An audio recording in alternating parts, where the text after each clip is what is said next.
আসসালামু আলাইকুম। The intelligence investor YouTube চ্যানেলে আপনাদের স্বাগত। আজকে আসলাম আজকের গুরুত্বপূর্ণ ভিডিও নিয়ে। ভিডিওর প্রথমেই দেখাবো ডিএসসির ইন্ডেক্স। দেখেন, ডিএসসির ইন্ডেক্সে প্রথমেই যেটা হয়েছে, আজকে গত দিনে 85 পয়েন্ট মাইনাস ছিল, আজকে 51 পয়েন্ট বেড়েছে। তো এই যে ডাউন ট্রেন্ডের সময় যে কাজগুলো থাকে, কমবে বেশি, বাড়বে কম পয়েন্ট। তো গত ২ দিনে অলমোস্ট যা পয়েন্ট কমেছে তার অর্ধেকের মতো আজকে বেড়েছে। কালকে যদি বাড়ে তাইলে অবশ্য ট্রেন্ড ভালো। আর কালকে দেখবেন যে আবার রেডি কন্টিনিউ করবে। এই যে মাঝের যে আজকে সকালের ভিডিওতে বলেছি, এই যে গ্রিন যে হবে ডাউন ট্রেন্ড যদি হয়, ডাউন ট্রেন্ডের সময় গ্রিনের সময় বড় সুযোগ শেয়ারগুলা যেগুলা কাছাকাছি প্রাইজে আসবে, প্রাইসটাকে রিকভার করে সেল করে ফান্ড ফ্রি করার একটা সুযোগ। এই সুযোগে আপনারা আবার উল্টা অনেকে অনেক শেয়ার কিনে ফেলবেন না, হ্যাঁ কিনবেনও। কোন কোন শেয়ার আমি কিন্তু আজকে বলেছি যে কোন ঘরানার কোন ধাঁচের শেয়ার কিনবেন, এগুলো আজকে বলে দিলাম। তো এরপরে চলুন ডিএসসি ইন্ডেক্সের চার্টে দেখে আসি। চার্টে এই দেখেন, গতকালকে 5700 থেকে কমেছিল তার আগের দিন, আর গতকালকে 85, বড় দুইটা ক্যান্ডেলের পর আজকে কি 51 পয়েন্ট মাত্র ইয়ে। কালকে যদি এখান থেকে বড় আরেকটা রেড হয়, তারপরে কি করবে, তারপরের দিন আবার হচ্ছে আর একটা গ্রিন দিবে, এভাবেই কিন্তু যদি কারেকশনও এভাবেই হতে থাকবে। প্রতিদিন মার্কেট করবে না, এটা আজকে সকালেও বললাম। মাঝে মাঝে গ্রিন করবে, কিন্তু এই গ্রিনের সময় আপনারা হঠাৎ করে স্বপ্ন দেখে ফেলবেন না। এই গ্রিনের সময় কি করবেন, আপনারা সুযোগ নিবেন। নিজেদের হাতে থাকা শেয়ার যখনই দেখবেন বাড়তেছে কাছাকাছি লেভেলে, তখন কিন্তু সেলের কিছু সুযোগ পাবেন। এই সুযোগে যতটুকু লস মিনিমাইজ করা যায়, আর প্রফিটের শেয়ার তো কোনো কথাই নেই, প্রফিট টেক করে নেবেন। এর মধ্যে যেটা, কিছু কিছু স্টক রাখবেন, সেই স্টকগুলো কিন্তু আজকে বলেছি। চলুন প্রতিদিনের মতো আজকে টপ 10 এ যে শেয়ারগুলো তার আচরণগুলো দেখে আসি। এই যে বিডিতে আছে, ডোমিনেজ আছে, আজকে প্রথমেই জায়গা করে নিছে। তো ডোমিনেজটা কি হলো, হঠাৎ করে পড়তে গিয়ে ডোমিনেজটা আবার বাড়ালো। বাড়ালো কি আসলে একদিনের জন্য বাড়ালো, না এটা কি পার্মানেন্ট কোনো ভালো কিছু, দেখে আসি চলুন।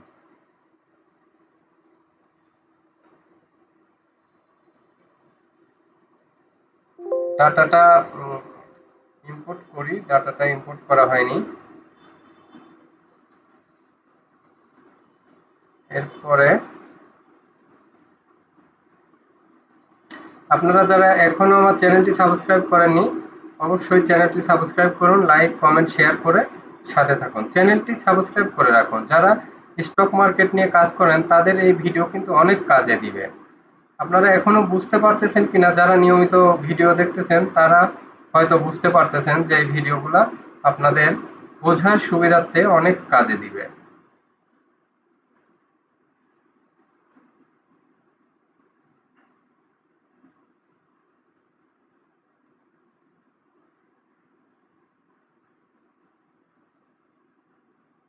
ডাটা আপডেট করতেছি।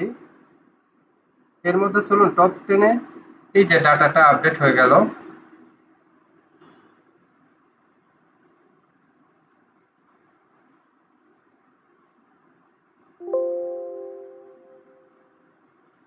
শেয়ারটা দেখেন, শেয়ারটা কিন্তু আসলে বাড়ে নাই। এই যে টপ ওয়ানে যে জায়গা করে নিচ্ছে, কিন্তু গ্রাফ দেখেন, গ্রাফ কিন্তু ফলিং গ্রাফ। ফলিং গ্রাফ কেন, অনেক নিচে থেকে শুরু করে সে বাড়ছে প্রাইস। তো শুরুটা করেছিল 65 লেভেলে, যেখানে গতকালকে ক্লোজিং হয়েছিল 71-72 টাকায়। আজকে শুরুই করেছিল 65, তার মানে সকালে অনেক নিচে থেকে শুরু করেছে। তো এটাকে পজিটিভ কোনো কিছু ধরা যাবে না। এটাই হচ্ছে যে আপনার সুযোগ। যারা ছাড়তে পারেননি তারা এই যে 74-এ আজকে ছাড়ার সুযোগ হিসেবে নেবেন, বা আরো আরো 1-2 টাকা পাইলে পাইলেন, কিন্তু ছেড়ে দিবেন। এসব শেয়ারে নতুন করে থাকতে যাবেন না। এরপরে চলুন আইপিডিসি কি করলো। আইপিডিসি আজকে অনেক স্ট্রংলি দেখলাম হল্ড করলো। আইপিডিসির গ্রাফটা কিন্তু ঠিক আছে, মানে তুলনামূলক এই যে এখানে দুইটা রিকভারের পর ব্যাক টু ব্যাক বড় হোল্ড করে, যে এই যে এইটা রেড ক্যান্ডেলের যে উপরে গেছে, তো এখানে কিন্তু আপনারা কি করবেন, এটা দেখে স্বপ্ন দেখে ফেলবেন না।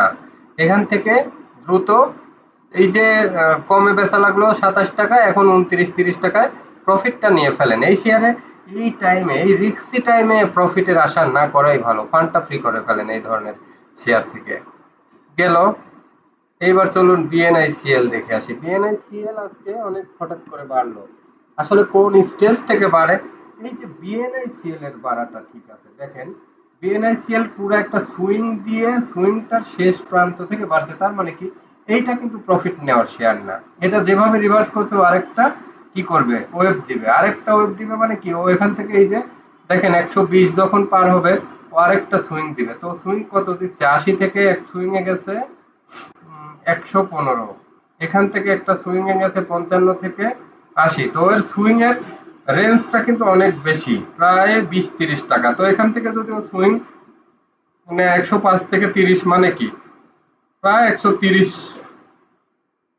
তাহলে এইটা কিন্তু মোটামুটি এই যে ঘোরাটা স্ট্রং। তারপরেও কি মার্কেট যেহেতু খারাপ, এই রিস্কটা এখন কম নিতে হবে। ঠিক আছে, বুঝাই দিলাম। হায়ারে কখন রিস্ক নিবেন, যখন মার্কেট অনুকূলে। এখন যেহেতু মার্কেট প্রতিকূলে, এই জায়গায় এখন এগুলো আমি রিস্ক নিতে বলবো না। আমি মার্কেট ভালো থাকলে এখানে আমি ব্রেকআউট হলে আমি নিজেই নিতাম, কিন্তু এখন আর আমি এসব বাড়তি রেটের কোনো শেয়ার কিনবো না, এগুলাই ওয়ান কাইন্ড অফ ট্র্যাপ হতেই পারে। তো বেক্স ফার্মা দেখে আসি। বেক্স ফার্মা বললাম যে সব শেয়ার কি ছাড়বেন না, বেক্স ফার্মাটা ছাড়বেন না। বেক্স ফার্মা এই যে দেখেন এখানে ছোট একটা ক্যান্ডেল দিয়েছে, তার মানে কি ওর স্ট্রেংথ ঠিক আছে, ও কিন্তু করবে না। এখান থেকে দেখবেন একটা বড় গ্রিন ক্যান্ডেল দিয়ে ও আস্তে আস্তে উপরের দিকে যাবে। বেক্স ফার্মার স্ট্রেংথ ঠিক আছে, বেক্স ফার্মা হোল্ড করেন। বিডি থাই কি করবেন, বিডি থাই দেখে আসি আজকের পারফরমেন্স কি। এই যে নিচের থেকে সামান্য নিচে শুরু করে একটু বেড়ে ক্লোজিং করছে, এটা কি পজিটিভ হিসেবে নেবেন? না, এখনই পজিটিভ হিসেবে এগুলো নেওয়ার দরকার নেই। কেউ দেখলে একদিন বড় জোর দেখতে পারেন হাতে থাকা শেয়ার, কিন্তু আমার মনে হয় যে কাছাকাছি এসব শেয়ার থেকে বের হয়ে এই মুহূর্তে সাইড লাইনে থাকা বেটার। কারণ মার্কেট ফল হলে কখন যে হঠাৎ করে অনেক বেশি কারেকশন হবে টেরও পাবেন না। এরপরে চলুন দেখে আসি রিলায়েন্স ইন্স্যুরেন্সটা কি বলে।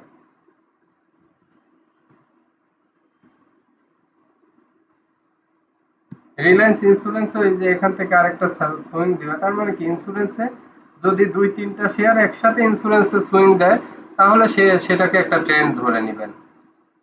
এরপরে আছে মনোস্কুল। মনোস্কুল কি বলেছিলাম, আজকে বলেছি যে আপনাদের ফান্ডগুলা যদি ফ্রি করতে পারেন সেই ক্ষেত্রে কিছু শেয়ার মনোস্কুলে রেখে দেন, কারণ মার্কেট খারাপ হলে মনোস্কুলটাই বাড়বে। দেখেন মনোস্কুলের সুইংটা অনেক ভালো, এবং আমি এটা দৃঢ়ভাবে বলি মার্কেট খারাপ থাকলে এটা বাড়বে। এটা বাড়ার জায়গা কোথায় দেখেন, 130-35 পর্যন্ত। তো এই 130-35 পর্যন্ত এই খারাপ মার্কেটে এটার একটা রেঞ্জ পাবেন। তো এইটাকে সবচেয়ে আমি 1 নাম্বার প্রায়োরিটি আপনাদের দেই। এরপরে সিনো বাংলাটা দেখে আসি চলুন। অনেকেই সিনো বাংলা নিয়ে প্রশ্ন করেছিলেন আজকে। সিনো বাংলাটা কিন্তু ছাড়বেন না, সিনো বাংলাটা ইয়ে করেন, হোল্ড করেন। এটা মোটামুটি এখন বাড়বে। মার্কেট খারাপ থাকলে যেই টাইপের যেগুলা হচ্ছে লো পেইড, এই টাইপের শেয়ার গুলাই কিন্তু বাড়ে। এই টাইপের যে সো এটা একটু হোল্ড করেন, মানে দেখেন কতটুকু কি হয়। এরপরে সিমটেক্স, সিমটেক্স দেখে আসি। আমি কিন্তু সিমটেক্স বলেছি হোল্ড করতে, সকালের ভিডিওতে বলেছি। দেখেন সিমটেক্স এর গ্রাফটা কোন পর্যায়ে আছে। সিমটেক্স এর গ্রাফটা কালকেই যে একটা বড় রেড ক্যান্ডেল দিয়ে নেগেটিভ হওয়ার কথা, তো আমি বলেছি নেগেটিভ আসলে শেয়ারটা তো বাড়েই নাই, বাড়া তো শুরুই করে নাই, বাট ভলিউম হয়ে গেছে অলরেডি। তো এখানে থেকে এই শেয়ারটা মোটামুটি আজকে পজিটিভ ট্রেন্ড। এইটুকুকে বাদ দেন, এইটুকুকে বাদ দিয়ে যদি এই ট্রেন্ড লাইনটা ধরেন তাহলেও কিন্তু এই 34 যাওয়ার মতো একটা পজিশনে আছে। তো তো আমার দৃষ্টিকোণ থেকে সিমটেক্স মনোস্কুল এই দুইটাই পজিটিভ অবস্থানে আছে। আজকে হঠাৎ করে বাড়লো অনেক বেস্ট হোল্ডিং। বেস্ট হোল্ডিংসটা সকালে আমার ভালো লেগেছে, কিন্তু আমি আপনাদের কেন বলি নাই এই জন্য মার্কেটের কন্ডিশন খারাপ, কখন কি হয় না হয় তা বলা যায় না। কিন্তু দেখেন এতগুলো ক্যান্ডেলকে একসাথে কভার করে যখন উপরে উঠেছে, তার মানে কি অনেক স্ট্রংলি উপরে উঠেছে। তো বেস্ট হোল্ডিংস কিন্তু মার্কেট খারাপ থাকলেও এই মুহূর্তে বেস্ট হোল্ডিংসে অল্প 100-200-300 শেয়ার কেনাই যায়। বেস্ট হোল্ডিংসটা রিভার্সটা খারাপ মার্কেটে ও লিড দিবে, এটাও সিগন্যাল দিয়ে দিয়েছে। তারপরেও না কেনার সিদ্ধান্ত একবার, কেনার সিদ্ধান্ত একবার। আর যেগুলা ওই যে আইপিডিসি বিডিথার মতো না কেনার সিদ্ধান্ত 5 বার, কেনার সিদ্ধান্ত রাখার সিদ্ধান্ত একবার, এরকম করে সিদ্ধান্ত নিবেন। ঠিক আছে, তাহলে এখন চলুন দেখে আসি। জিকিউ বল পেন দেখাবো না এগুলো তো। ও, জিকিউ বল পেন দেখানোর কথা ছিল, ওই যে বলেছিলাম যে একটা রিভার্স করেছিল, এই জন্য গ্রাফটা দেখায় আসি। জিকিউ বল পেন দেখেন প্রতিদিনই বুঝাচ্ছে ও ক্যান্ডেল দিয়ে যে ও বাড়বে, আসলে ক্যান্ডেলটা দেখেন এখানে ফেল করেছে, এই যে এখানে একটা এনগালফিং ছিল, বাট পরের দিন ফেল করেছে। তার মানে কি এখন আর কোনো কিছুই এর ক্ষেত্রে কাজ করবে না, শুধু ফল করবে। তাহলে এই ধরনের শেয়ার থেকে সাইড লাইনে থাকা, কিন্তু আজকে বড় ধরনের একটা হ্যামার দিছে, এখান থেকে বড় জোর ঘুরাইতে পারে। তার মানে কি আপনি কি শেয়ারটি কিনবেন? নেভার। এ ধরনের শেয়ারে, বাড়তি শেয়ারে আমি বারবার বলেছি, গেম হয়ে যাওয়া শেয়ারে কখনোই যাবেন না। এরপরে শার্পিন, BD Thai, Apex Spin, Sonargaon, Peoples. শার্পিন দেখে আসি চলুন। শার্পিনটা ওই যে আগে একটা ভালো ট্রেন্ড ছিল, আজকে দেখেন শার্পিনের ট্রেন্ডটা ভালো। শার্পিনটা কিন্তু মাস্ট ভালো হবে, তিনটা ক্যান্ডেলকে একসাথে খেয়ে দিয়েছে। এটা শার্পিনটা যে ট্রেন্ড নিল শার্পিনে, এটা কিন্তু কারেকশন হবে না। এটাকে একদম তিনটা শেয়ার লিস্ট করেন, একটা হচ্ছে শার্পিন, মনোস্কুল, সিমটেক্স, এই তিনটা শেয়ার লিস্ট করে রাখেন। এই খারাপ মার্কেটেও কিছু শেয়ার দেখেন ভালো করবে, কিন্তু কিন্তু সেগুলো খুঁজে বের করতে হবে। BD Thai Food, Apex Spin, Sonargaon, Peoples, Daffodil, Paramount, Provati, BDCOM, SI, PLC. পিএসসিটা দেখে আসি চলুন।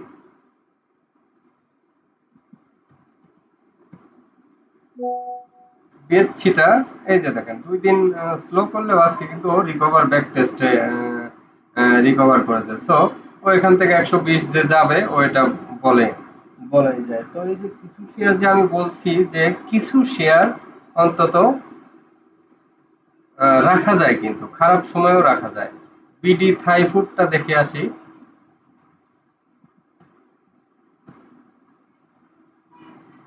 বিডি থাই ফুড এই যে এখানে একটা সাপোর্ট নিয়েছে, এটা কি করতে পারে, এখান থেকে আবার একটু বাড়তে পারে। কেন বাড়তে পারে? এই যে দেখেন এটা হচ্ছে যে বুলিশ হারামি বলে, মানে রেডের ভিতরে ছোট একটা গ্রিন, এটা হচ্ছে বুলিশ হারামি, এখান থেকে সামান্য একটু ঘুরতে পারে। তো বিডি থাই ফুডের পরে চলুন দেখে আসি অ্যাপেক্স স্পিনটা।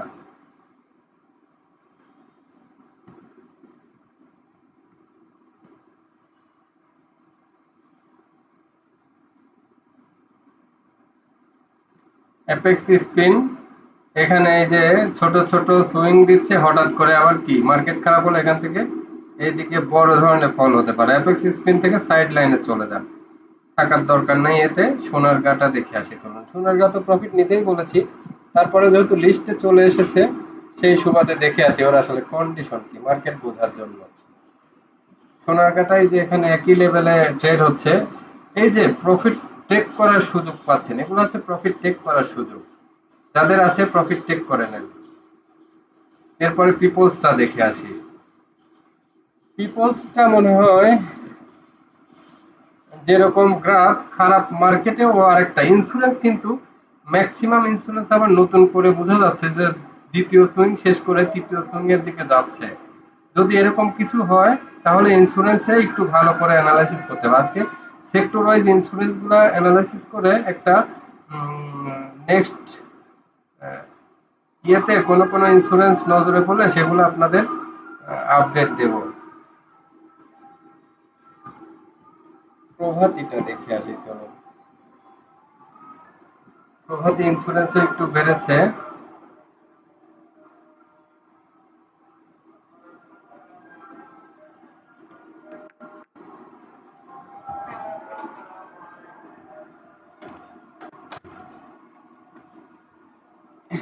এরপরে আপনারা যারা এখনো আমার চ্যানেলটি সাবস্ক্রাইব করেননি অবশ্যই চ্যানেলটি সাবস্ক্রাইব করুন, লাইক, কমেন্ট ও শেয়ার করে সাথে থাকুন। আর এর মধ্যে যেটা এইবার দেখাবো সবচেয়ে বেশি কারেকশন হচ্ছে কোন শেয়ারগুলো দেখেন।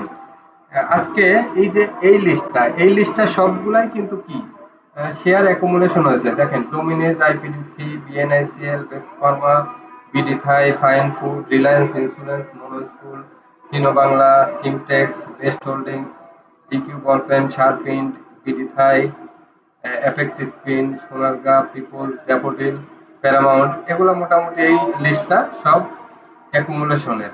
কিন্তু ডিস্ট্রিবিউশনের লিস্টে সবচেয়ে দেখেন বেশি ডেঞ্জারাস শেয়ার এখন কোনগুলো, এই যে Fuwang Ceramics, EBL, support, National Feed Mill, Titas, Tosrifa, BRAC Bank, AB Bank First Mutual Fund, Jamuna bank, SP Ceramics, PSP, CNA, NCC, Generation Next, IFIC Mutual Fund, তিলিল, ম্যাক্সন, ইটিএল, এগুলো হচ্ছে যে সবচেয়ে সেল প্রেসারের দিক থেকে ইয়ে। চলুন ফুয়াং সিরামিক্সের গ্রাফটা দেখে আসি। এই যে দেখেন এখনো ফুয়াং সিরামিক্সের ডাউন ট্রেন্ড অব্যাহত আজকের মার্কেটেও। তারপরে ইবিএলটা দেখে আসি চলুন। এই যে ডাউন ট্রেন্ড অব্যাহত। এরপরে ইবিএল এর পরে কোনটা আছে, সাপোর্ট দেখে আসি চলুন। সাপোর্ট কে, যে আজকের মার্কেটেও ডাউন ট্রেন্ড। তো আমার এই লিস্টটা মূলত সবগুলো ডাউন ট্রেন্ডের। Support, National Feed Mill, Titas, Tosrifa, BRAC Bank, মানে এই কয়টা শেয়ার এখনো ডাউন ট্রেন্ড কন্টিনিউ করতেছে। এই যে Jamuna bank, SP ceramic, CNA, NCC, এই লিস্টে যেগুলো আছে এগুলোকে অ্যাভয়েড করবেন। AOL, central pharma, MTP, PLF, Ringshine, তিলিল, ফার্স্ট ফাইন্যান্স, ডিএসএসএল, একমিপি pesticide, SS steel, Peninsula, family Tex, union insurance, water chemical, এই যে এই লিস্টটা পুরো অ্যাভয়েড করবেন, যে স্টকস গুলা বললাম। যদি কথা না বুঝতে পারেন আবার রিপিট করে ভিডিওটা দেখে এই লিস্টটা খেয়াল করবেন। আর এই লিস্টটা হচ্ছে যে আপ ট্রেন্ডের লিস্ট, মানে শেয়ার আজকেও কালেকশন হয়েছে এগুলো। তো এর মধ্যে সবচেয়ে ভালো সামারাইজ করি চলুন। সামারাইজ করে ভালো কোনটা কোনটা পেলাম। ভালো পাইলাম হলো,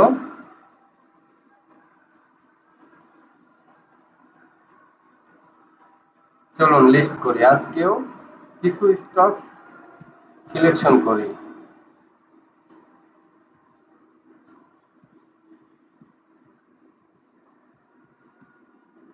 মনোস্কুল পাইলাম,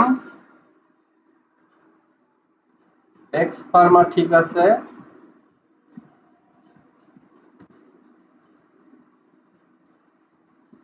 পিএসসি ঠিক আছে, সিমটেক্স ঠিক আছে। এরপরে নতুন একটা শেয়ার পাইলাম, সেটা হচ্ছে শার্পিন।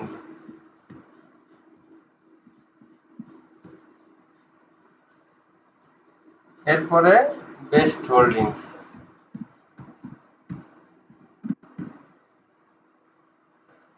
এখন মার্কেট তো খারাপ, তাহলে এই কটা শেয়ার তো ভালো হওয়ার সম্ভাবনা দেখা যাচ্ছে। এখন ডিসিশন কি নিবেন, এখন হচ্ছে যে সাইকোলজিক্যাল ব্যাপার, খুব মনোযোগ দিয়ে শুনবেন এটুকু। পরে কিন্তু আবার উল্টাপাল্টা ভিডিও না দেখে, পুরো ভিডিও না দেখে, মনোযোগ না দিয়ে শুনে পরে কিন্তু মিসগাইড হবেন না, এবং মার্কেটকেও ব্লেম দিবেন না, আদার্স কাউকেও ব্লেম দিবেন না। মনোস্কুল ১১২-১৩ লেভেলে কিনলে যদি ১০৫-১০৬ আসে এখানেও কিনবেন, তার মানে কি কালেকশন ফেজ। এটা ১৩০-৩৫, ইভেন ১৫০ যাওয়ার মতো শেয়ার, তাহলে এটা কালেকশন করেন। খারাপ মার্কেটে এ ধরনের শেয়ার লিড দিবে। বেক্স ফার্মা বলেছে ১৬০-৭০ যাওয়ার সম্ভাবনা আছে, বেক্স ফার্মা কিনলে হোল্ড করেন। বিএসসি বলেছে ১২০ টাকা যাওয়ার মতো। আর সিমটেক্সটা ৩৩-৩৪, মানে সবচেয়ে বেশি প্রফিট দেওয়ার মতো সিমটেক্স। আর আজকে সবচেয়ে গ্রাফ যদি বলেন, গ্রাফের দিক থেকে সবচেয়ে স্ট্রং হচ্ছে এটা নাম্বার ওয়ান। তাহলে গ্রাফ হিসেবে একে তারকা চিহ্ন দিয়ে দিলাম। ঠিক আছে।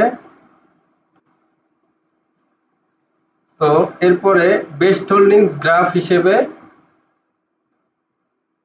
তারকা চিহ্ন দিলাম, কিন্তু মার্কেট কন্ডিশন হিসেবে এই তারকা চিহ্ন কি করবেন, সাথে সাথে বাই দিবেন? হ্যাঁ বাই দিবেন। কেমন এখন বাই দিলে, শার্পিন জাস্ট ২০০-৩০০ শেয়ার দিয়ে দেখেন প্রফিটের দিকে যাচ্ছে কিনা। বেস্ট হোল্ডিং ২০০-৩০০ বাই দেন। বাট যদি চিন্তা করেন যে এই খারাপ মার্কেটে আমি ফান্ডটা ফ্রি না রেখে মনোস্কুলে রাখবো, তাইলে আপনার কিন্তু ভুল ডিসিশন হবে না। মনোস্কুলে রাখলে উল্টা এই খারাপ সময় আপনি এখান থেকে প্রফিট পাবেন। সিমটেক্স কি, সিমটেক্স এখনো একদম ফাইনালি 28 টাকা ক্রস করলেও স্ট্রং হবে। তাইলে সিমটেক্সেও ফান্ড নিতে বলবো যখন 28 টাকা ক্রস করবে। যে ফান্ড যেটা মনোস্কুলে যদি কারুর 1 লাখ ফ্রি থাকে, 25 থেকে 40,000 টাকার মনোস্কুল কিনেন, 60,000 টাকা ফান্ড ফ্রি রাখেন। বিএসসি যদি মনে হয় যে আরো 10,000 টাকার কিনবেন, কিনেন, 50,000 ফান্ড ফ্রি রাখেন। এরপরে 28 যদি পার হয় তখন হচ্ছে যে সিমটেক্স কিনবেন। আর শার্পিন কিনবেন কি ওই যে 200 মনে চাচ্ছে গ্রাফটা ভালো দেখি না, আমার অ্যানালাইসিস এবং আমার স্টেপ গুলা মিলে কিনা, জাস্ট টেস্টের জন্য শার্পিন কিনলেন 200 300 500, বেস্ট হোল্ডিংস কিনলেন 200 300। এই কটা শেয়ারকে এভাবে টেস্ট, এগুলাকে জাস্ট 100 200। এখন আমি বললাম 100 200, 100 200 তে লস হইলে সর্বোচ্চ 1 টাকা লস হলে 100 টাকা লস হতে পারে।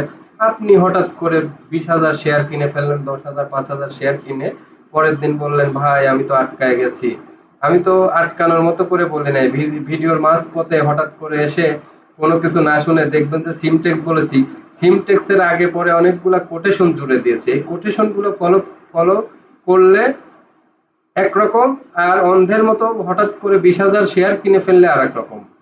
তো আমি শেয়ার গুলো বলেই দিচ্ছি 200 300 কিনে জাস্ট টেস্ট রান, যেহেতু মার্কেট খারাপ টেস্ট রান হিসেবে ট্রেড করতে হবে। আর ফান্ড এখানে নিলে সেভ নিতে পারেন, এখানে নিলেও সেভ। তো এখানকার চেয়ে আমার কাছে মনোস্কুল বেশি সেভ মনে হয়। আর 28 টাকা পার হলে সিমটেক্স প্রফিটের জন্য। তো এই যে যে ফান্ডটা ফ্রি রাখছেন কোনো শেয়ার না, যখনই দেখবেন 28 টাকা পার হয়েছে তখন সিমটেক্সে ফান্ডটা ঢুকায় ফেলেন। এই যে ফান্ডটা কিন্তু ফ্রি রাখলেন, সিমটেক্সে 28 পার হওয়ার পরে যখন ঢুকাবেন তখন ফান্ডটা কাজে লাগবে। তখন দ্রুত দেখবেন যে 5-6 টাকা প্রফিট দেওয়া মানে বুঝেন, যে খারাপ মার্কেটে 1 লাখ টাকার সিমটেক্স কিনতে পারলে দেখবেন যে অটোমেটিকলি 15-20,000 7-8,000 10,000 টাকা প্রফিট হয়ে গেছে। তো প্রফিটে শেয়ার বের করে দিচ্ছি। তো সব মিলায়ে ভিডিওর পুরা কথা শিখে ভিডিওর দর্শনগুলো ফিলোসফিগুলো বোঝার চেষ্টা করবেন, তাইলে সুবিধা হবে। শুধুমাত্র মাঝপথে এসে একটা সাজেস্ট করা শেয়ার দেখে হঠাৎ করে কালকে গিয়ে 20,000 5,000 বেস্ট হোল্ডিংস কিনে পরে তো আমারও কথা শুনলেন না, আবার ছাড়তে গেলে 1 টাকা কমলে ছাড়তে গেলেও মায়া লাগবে। এভাবে ব্যবসা হবে না। ব্যবসা হতে গেলে প্রতিটা স্টেপ ফলো করতে হবে, প্রতিটা স্টেপে কি ঘটতে যাচ্ছে তার সাথে নিজেকে খাপ খাইয়ে তাল মিলিয়ে চলতে হবে। আজকে সকালে কি করেছি, আজকে সকালে দেখেন সবাইকে শেয়ার বাই থেকে বিরত থাকতে বলেছি, কিন্তু আমি এই কয়টা শেয়ার নিয়ে কিন্তু পজিটিভ বলেছি, দিয়েছি সিমটেক্স বেক্স ফার্মা মনোস্কুল, এই কটা শেয়ার নিয়ে সকালেও পজিটিভ বলেছি। কেন বলেছি, এগুলা শেয়ার সেফ জোনে আছে, এখনো এসব মার্কেটে এসব শেয়ার প্রফিটে যাবে। আর এগুলা এই যে রাত্রে ডাটা দেখতে এসে চোখে পড়লো শার্পিন, বেস্ট হোল্ডিংস ট্রেড আওয়ারে চোখে পড়েছিল, তখন ভিডিও আপলোড করার অনেক পরে। তো ভিডিও করার সময়ও ছিল না আর সুযোগও ছিল না, বাইরে ছিলাম। এই এজন্য বেস্ট হোল্ডিং সম্পর্কে তেমন কোনো ডাটা দিতে পারিনি। আমার ইউটিউব চ্যানেলে এখন মেম্বারশিপ ডাটা তৈরি হচ্ছে, যে কোনো মেসেজ মাস্ট অ্যান্সার পেতে আমার ইউটিউব চ্যানেলে মেম্বারশিপ নিতে পারেন। লেভেল 1 লেভেল 2 লেভেল 3 বিভিন্ন ইয়েতে মেম্বারশিপের ব্যবস্থা করা আছে, ওখান থেকে মেম্বারশিপ নিতে পারেন। আর চ্যানেলটি যারা এখনো সাবস্ক্রাইব করেনি অবশ্যই চ্যানেলটি সাবস্ক্রাইব করে লাইক কমেন্ট শেয়ার করে রাখুন। আর এই যে শেয়ারের যে কথাগুলো বলে এই ছন্দগুলো পুরোপুরি বুঝতে আমাদের কোর্সটা আপনাদের করা খুবই জরুরি। এবার চলুন দেখে যাই আজকে ডিএসসির টপ 20-তে কোন কোন শেয়ার ছিল, যেগুলা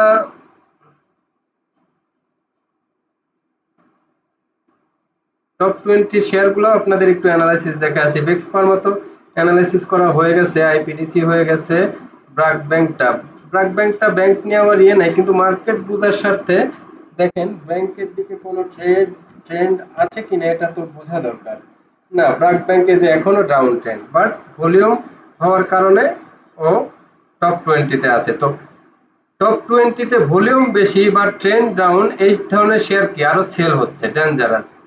ডমিনেসটা সম্পর্কে বলেছি, সাপোর্টটা সম্পর্কে বলেছি, ডাউন ট্রেড। সিনো বাংলা হোল্ড, রবিটা সম্পর্কে চলুন রবিটা বলা দরকার। রবিটা আসলে মাত্র ফান্ড ঢুকতেছে, তো রবিটার ফান্ডটা এখনো কিন্তু কি হয়েছে, ফান্ডটা কিন্তু বের হওয়া এইখান থেকে খুবই কমপ্লেক্স, বাট এই যে এখানে একটা রেজিস্ট্যান্স আছে, তো এজন্য রবি নিয়ে কোনো নতুন করে চিন্তা ভাবনার দরকার নেই, থাক একটা শেয়ার অন্য কেউ প্রফিট করলে করুক। আমরা সব শেয়ারে প্রফিট করতে যাব না। তো রবির পরে স্কয়ার ফার্মা বলেছি হোল্ড করার মতো শেয়ার। এনসিসি ব্যাংক কি হয়েছে, এই যে প্রাইস কমেছে, ডাউন ট্রেন্ড। বিডি থাই কাছাকাছি রেঞ্জে প্রফিট নিয়ে নেন। EBL down trend. মনোস্কুল বললাম ঠিক আছে। বিএনআইসিএলটা এখানে কিন্তু এই যে বিএনআইসিএল রিলায়েন্স এই শেয়ার দুটো আরেকটা সুইং হতে পারে, বলতেছি যে এখান থেকে 10, 12, 15, 20 টাকার একটা সুইং হতে পারে। বাট সুইং হলেও এখন তো আসলে প্রফিট করার সময় না, রিস্ক নেওয়ারও সময় না। তো এগুলো শেয়ারে আর যাব না। রিস্ক নিব কোথায়? রিস্ক নিব না মানে অপরচুনিটি টেক করব, অপরচুনিটি টেক করব মনোস্কুলে। এখানে যদি আপনার 7, 8 টাকা আসে, আর 2 দিন 5 দিন পরে আবার 13 টাকা 12 টাকা হয়ে যাবে। সো টাকা এইখানে ইনভেস্ট করে অপরচুনিটি টেক করব, রিস্ক টেক করব না এই মুহূর্তে। সিমটেক্সে আপনার অপরচুনিটি টেক করার জায়গা আছে, বাট এটা 28 পার হলে একদম রিস্কই নেবেন। হাই রিস্ক হাই গেইন, এই সকল ক্ষেত্রে রিস্ক নেবেন। কারণ 28 টাকা একটা ব্যারিয়ার আছে। উত্তরা ব্যাংক এটা কমতেছে, এটাও ডাউন ট্রেন্ড। খান বাজাজটা এখন এন্ট্রি নেওয়ার সময় একদম লোয়ারে আছে। খান বাজাজটা এন্ট্রির হাই টাইম। চলুন খান বাজাজটার গ্রাফ দেখায় আসি। খান বাজাজ ডাউন ট্রেন্ড এখনো থামেনি। আরেকটু অবজার্ভ করে, কিন্তু আমার মনে হয় এসব জায়গার নিচে আর নামবে না। কারণ এই যে দেখেন, এখান থেকে দীর্ঘদিনের একটা সাপোর্ট আছে এই লেভেলে। এইসব জায়গা থেকে ঘুরবে, এবং এবার ঘুরলে কি হবে, পার্টি কিন্তু এখানে শেয়ার কালেকশন করতে পারে। এটা একটা পজিটিভ দিক আছে। তো টপ 20ও দেখা হয়ে গেল। আর রাতের লাইভে থাকছে স্পেশাল শেয়ার টু শেয়ার ধরে ধরে কোথায় সাপোর্ট কোথায় রেজিস্ট্যান্স। আজকে অনেক টাইম নিয়ে ভিডিও দেখব, ভিডিও করব। আপনারা লাইনে থাকবেন, কারণ গতকালকে আর্জেন্টিনার খেলা থাকার কারণে আমিও যেহেতু আর্জেন্টিনার একজন সমর্থক, সো খেলাটা মিস করিনি। খেলা দেখার জন্য গতকালকে ভিডিও করতে পারিনি, এজন্য আন্তরিকভাবে দুঃখিত। আপনারা আজকে ভিডিওতে লাইভে থাকবেন, ইনশাল্লাহ আজকে ভিডিও করব। সবাই ভালো থাকবেন, আর ভিডিও পুরো দেখবেন। চ্যানেলটি সাবস্ক্রাইব করবেন, লাইক করবেন, শেয়ারও করে দিবেন, মানুষকে দেখার সুযোগ করে দিবেন। আর যারা কোর্স করবেন তারা কমেন্টস বক্সে যোগাযোগ করুন। ফান্ডামেন্টাল টেকনিক্যাল দুটাই শিখতে পারবেন একসাথে, মাত্র 12,000 টাকায়। আপনাদের এ পর্যন্ত শুভকামনা থাকলো। শুভরাত্রি, আল্লাহ হাফেজ।